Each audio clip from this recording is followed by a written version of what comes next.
guérison intérieure, miséricorde et partage. Bienvenue sur notre chaîne Histoire Sacrée. Nous avons la joie de célébrer aujourd'hui notre 100e vidéo. Et cette 100e vidéo tombe le jour de Noël. Et c'est l'occasion pour nous aussi de vous présenter les différentes rubriques de notre chaîne Histoire Sacrée. Avant cela, j'aimerais vous remercier pour vos soutiens, vos encouragements et vos conseils qui nous aident à progresser et à grandir dans cette diffusion de ce qui est méditation, de ce qui est homélie, de ce qui est histoire sacrée. Et là, je viens de donner justement les 3 branches de notre chaîne Histoire Sacrée. La première branche, c'est la branche Histoire Sacrée. C'est-à-dire, à partir d'une histoire simple, nous donner des conseils pour orienter et diriger notre vie. La deuxième branche, c'est la vie spirituelle. C'est-à-dire, à travers les exercices de Saint Ignace de Loyola, nous arrivons à partager notre quotidien, nous arrivons à partager nos événements, nous arrivons à partager nos données. Tout cela pour que nous puissions prendre conscience de nous-mêmes, de ce que nous sommes et de ce que Dieu veut pour nous. Et la troisième branche de l'histoire sacrée, ce sont des homélies que nous partageons avec vous tous les dimanches. Une façon pour nous de nous orienter dans la prière, dans la méditation. N'oubliez surtout pas de vous abonner à notre chaîne, de nous encourager et de nous laisser un commentaire. Et aujourd'hui, nous célébrons Noël. Dieu est venu habiter parmi nous. Le Verbe s'est fait chair. Et en fêtant Noël, il y a une histoire simple qui me vient en tête. Un jour, j'étais accompagné d'un petit garçon. Nous sommes allés dans un magasin où on vendait les jouets, les habits, les chaussures. Et j'ai vu une tenue qui était vraiment belle. J'ai dit au petit garçon, « Cette tenue te va bien ?» Et ce garçon me répond, « Oui, c'est vraiment joli. Maman va me l'acheter pour Noël. » Noël est une fête tant attendue d'un enfant roi.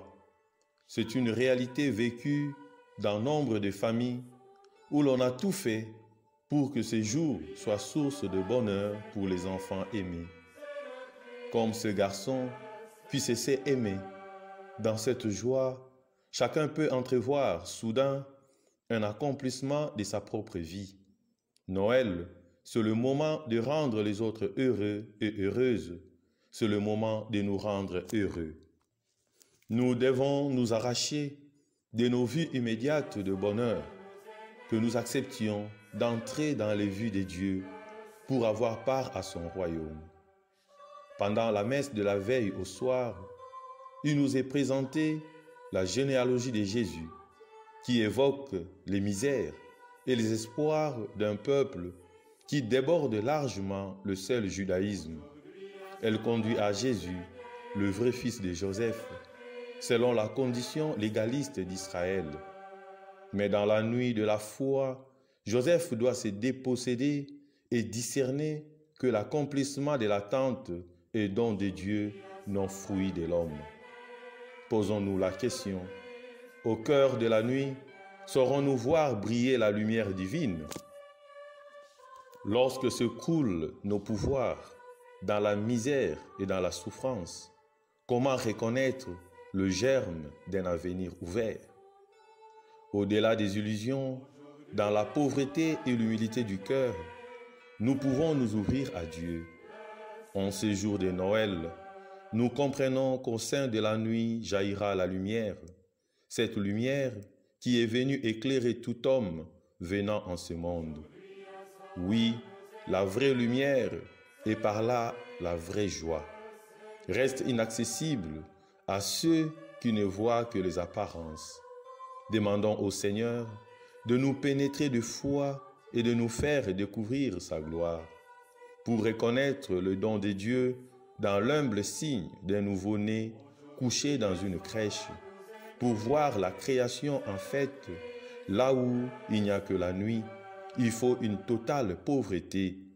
En ce moment, Dieu fait de nous des témoins de ses merveilles. Ainsi, frères et sœurs dans le Christ, sur les ténèbres de notre monde, la lumière commence à briller. Comment croire à la paix et à l'amour dans notre univers déchiré par la haine et par la guerre? Heureusement que le témoignage de la foi de l'Église contredit nos doutes. Le salut qui nous renouvelle est lié à la découverte de la gratuité de l'amour de Dieu. Cet amour se manifeste aujourd'hui en Jésus. Régénérés par l'Esprit même de Dieu, nous pouvons désormais vivre dans l'espérance. Nous sommes établis dans une juste relation à Dieu. Voilà pourquoi nous devons demander au Seigneur de nous donner de reconnaître sa présence dans le plus humble réalité pénétrée par l'amour. Nous posséderons alors la vraie richesse, celle qui nous vient de lui, et nous pourrons chanter sa louange par toute notre vie. Nous sommes le peuple dont il est le berger. Le jour de Noël est ce jour plein de lumière, affirme le texte de la liturgie. En Jésus, la réalité des mondes transformés est présente. Mais elle est aussi présente en nous, dès lors que par la foi, nous sommes situés en vérité devant le Dieu d'amour, dans une relation de fils à père. En attendant qu'elle se fasse manifeste, cette lumière nous donne déjà de vivre, alors même que nous ne le savons pas. Notre tâtonnement lui-même est déjà rencontre de Dieu. La lumière brille désormais en plénitude pour ceux qui se tournent vers lui, celui vers qui les prophètes du passé étaient tournés. Bien-aimés, avoir part à la divinité de Jésus, ce n'est pas une promesse dont l'accomplissement est repoussé à demain. C'est une réalité actuelle pour ceux qui marchent en croyant, malgré tout, à l'amour divin. Notre prière, si elle est vraie, est ce qui nous établit dans cette lumière. Amen. Nous vous souhaitons joyeux Noël 2022 et bonne année 2023. Que le Seigneur nous garde dans son amour et qu'il vous bénisse. Amen. Aujourd'hui un sauveur nous est né, c'est le Christ, le Seigneur.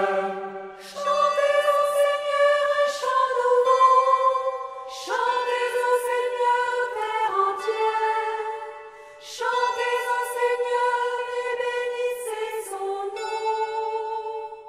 Aujourd'hui un sauveur nous est né,